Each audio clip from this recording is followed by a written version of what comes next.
நீங்கள் பார்த்து கொண்டிருப்பது ஜெயம் டிவி. செய்திகளை உடனுக்குடன் தெரிந்து கொள்ள ஜெயம் டிவி கண்டு மகிழுங்கள். ஆம், இது ஒரு ஜெயம் டிவியின் தயாரிப்பு. ஜெயங்கொண்டம் அருகே அணைக்கரை கீழணையில் செக்போஸ்ட் காவலர்களின் அலட்சியத்தால் நீண்ட தூரம் அணிவகுத்து நின்ற வாகனங்களால் வாகன ஓட்டிகள் அவதி.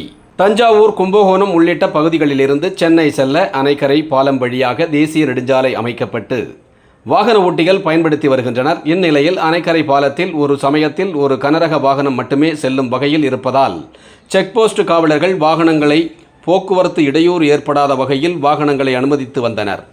ஆனால் செக்போஸ்ட் காவலர்களின் அலட்சியத்தால் இன்று அணைக்கரை பாலத்தில் வாகன நெரிசல் ஏற்பட்டு வடவாறு தலைப்பு செக்போஸ்ட் வரையில் நீண்ட தூரத்திற்கு வாகனங்கள் அணிவகுத்து நிற்கின்றன. அதேபோல் தத்துவாஞ்சேரி வரை வாகனங்கள் அணிவகுத்து நிற்கின்றன. இரண்டு புறங்களிலும் 500க்கும் மேற்பட்ட வாகனங்கள் அணிவகுத்து நிற்கின்றன. போக்குவரத்து பெரிதும் பாதிக்கப்பட்டது. முறையாக செக்போஸ்ட் காவலர்கள் செயல்பட்டு போக்குவரத்தை அனுமதித்திருந்தால் இவ்வகையான போக்குவரத்து பாதிப்பு ஏற்பட்டிருக்காது என வாகன ஓட்டிகள் குற்றம் சாட்டுகின்றனர்.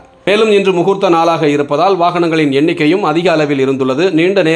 நீண்ட தூரத்திற்கு வாகனங்கள் அணிவகுத்து நின்றதால் அவசர தேவைக்காக செல்லும் வாகன ஓட்டிகள் அனைத்து வாகன ஓட்டிகளும் பெரிதும் பாதிப்படைந்தனர். இதனை அடுத்து சம்பவ இடத்திற்கு வந்த செக்போஸ்ட் காவலர்கள் வாகன நெரிசலை ஒழுங்குபடுத்தி போக்குவரத்தை சீரமைத்து வாகனங்களை படிப்படியாக அனுப்பி வருகின்றனர்.